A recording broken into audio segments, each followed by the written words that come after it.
ঠিকাদারি বাণিজ্য ঘিরে উত্তপ্ত কৈলাসহর। অভিযোগ পাল্টা অভিযোগে সরগরম শহর। গভীর রাতে আগুন দিয়ে পুড়িয়ে দেওয়া হলো ঠিকাদারের কাজে ব্যবহৃত একটি গাড়ি। ঘটনার পরিপ্রেক্ষিতে থানা অভিযোগ দায়ের করা হয়েছে।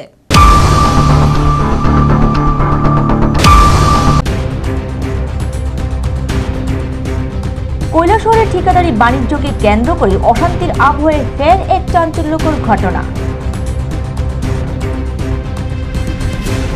দুর্গাপুর এলাকায় রাত প্রায় 1টা নাগাদ একদল দুষ্কৃতী রাস্তাঘাট তৈরি কাজে ব্যবহৃত একটি ভারী যন্ত্রপাতি সহ গাড়িতে আগুন লাগিয়ে দেয়।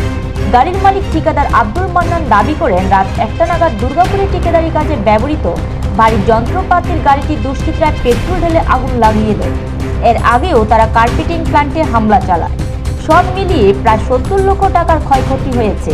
তিনি আরও বলেন, এই ঘটনার জন্য কৈলাসহর থানায় নীলমণি দাস, রঞ্জিত নম, অলোক দেব, রত্না দাস ও তকদির আলীর বিরুদ্ধে লিখিত অভিযোগ দায়ের করেছে। পূর্ব পরিকল্পিতভাবে এই নাশকতামূলক কাজ চালানো হয়েছে বলে তার দাবি।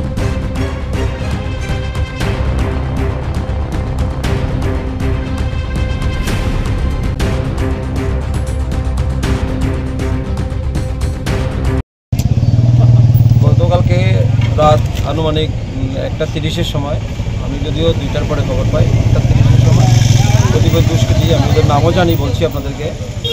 আমার এই মেশিনটায় পেপার মেশিন, তো ভ্যালুয়েবল মেশিন, এই মেশিনটাতে মানে পেট্রোল দিয়ে আগুন জ্বালিয়ে দেয়।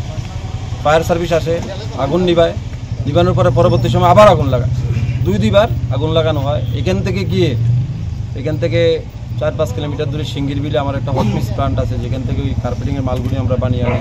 ওইখানে গিয়ে পুরো মেশিনটাকে ভেঙে তছনছ করে দেয়। একটা জেসিবি ভাঙে এবং কিছু বিটুমিন ছিল রাস্তার কাজে ব্যবহৃত, আমাদের স্টকে বিটুমিনগুলি তুলে নেয়।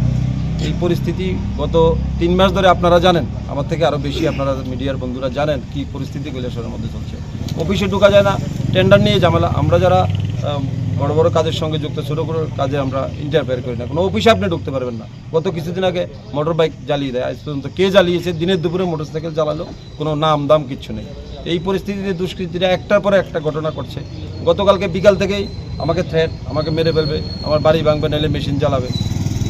রাত্রে আমরা খবর পাই 10টার দিকে শ্রীরামপুরের নীলমণি, ওর নাম আমি এফআইআর দিয়েছি, ওর বাড়িতে মতলব রঞ্জিত নাম, ওর নাম রূপে মতলব, তারপরে হচ্ছে রত্না বলে যাকে চিনি ও, তারপরে অলোক, এই 4-5 জনের নেতৃত্বে আরও কিছু লোক ছিল। এখান থেকে এই নীলমণির বাড়িতে মিটিং হয় 10টার সময়। তারপরে আরেকজন আছে পোল্ট্রিতে বাড়ি, গণ্যগরে তকদির আলী, যে কালকে বিকেলে আমাকে থ্রেট করে। এই ওরা মিলে ওইখানে মিটিং করে আমরা খবর পাই যে একবার বলছে বাড়িতে আগুন লাগাবে, একবার বলছে মেশিন জ্বালাবে। তো বিভিন্ন জায়গাতে আমাদের কাজ চলে, ছড়িয়ে ছিটিয়ে মেশিন আছে, কই জায়গায় আপনি পাহারা দেবেন।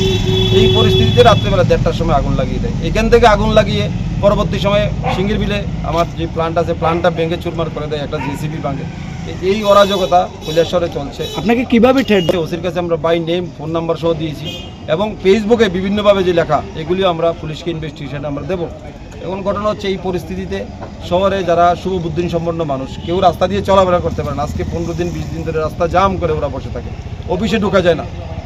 এই যদি পরিস্থিতি হয়, আমরা যারা ঠিকাদারি কাজের সঙ্গে যুক্ত, ছোটোখাটো, কেউ বড় কাজ করি, কেউ ছোটো কাজ করি, এই কাজে এই পেশার সঙ্গে যুক্ত, এই পরিস্থিতি যদি অবসান না হয়, তাহলে কৈলাসহরে তো ভবিষ্যতে আরও বড় ধরনের ঘটনা ঘটতে পারে। পুলিশের তরফ থেকে কি আশ্বাস দেওয়া হয়েছে? পুলিশের তরফ থেকে আশ্বাস বলতে, তো পুলিশ তো নিজে কাজ করতে পারে না, কেউ না কেউ বলে দেয় পুলিশকে এইভাবে লেখো, এইভাবে করো, এইভাবে করো।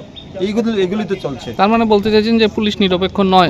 পুলিশ নিরপেক্ষ চেষ্টা করছে, কিন্তু কাজ করতে পারছে না। আচ্ছা, আপনারা ভালো ভূমিকা নিয়েছে পুলিশ, পিডব্লিউ অফিসের সামনে পাহারা দিয়েছেন, জল কামান দেখেছেন আপনারা। কৈলাসহরে পিডব্লিউর সামনে, কৈলাসহরের ইতিহাসে, ত্রিপুরা রাজ্যের ইতিহাসে দেখেছেন, টেন্ডার রিলেটেড ম্যাটার নিয়ে, জল কামান নিয়ে পুলিশ পুরো ফোর্স নিয়ে, এখানে 150-এর মতো পুলিশ পুরো শহরে কালকে। এই পরিস্থিতি, এডিশনাল এসপি, এইচডিপিও, ওসি সবাই এখানে দাঁড়িয়ে আছে। এই পরিস্থিতির মধ্যে দাঁড়িয়ে আমরা আপনাদের মিডিয়ার মাধ্যমে সবাইকে জানতে, যারা এই কনস্ট্রাকশনের সঙ্গে সারা ত্রিপুরা রাজ্যে যুক্ত, সমস্ত জায়গায় অরাজকতা, এই অরাজকতা বন্ধ করা দরকার। এবং প্রশাসনের কাছে আমাদের বিনম্র অনুরোধ থাকবে, ডেভেলপমেন্ট ওয়ার্ক অচিরে বন্ধ হয়ে যাবে এই পরিস্থিতি চলতে থাকলে।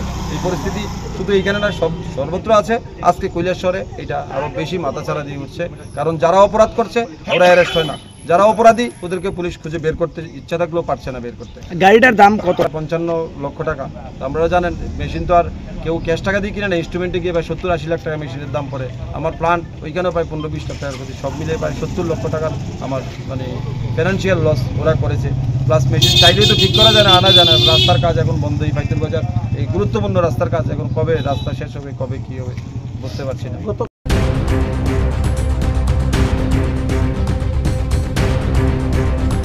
এদিকে অভিযোগের পরিপ্রেক্ষিতে ঘটনার তদন্তে নেমেছে পুলিশ। তবে এলাকায় দিন দিন বাড়ছে উত্তেজনা। সাধারণ মানুষের আশঙ্কা, প্রশাসন দ্রুত ব্যবস্থা না নিলে ভবিষ্যতে বড় ধরনের সংঘর্ষ অনিবার্য।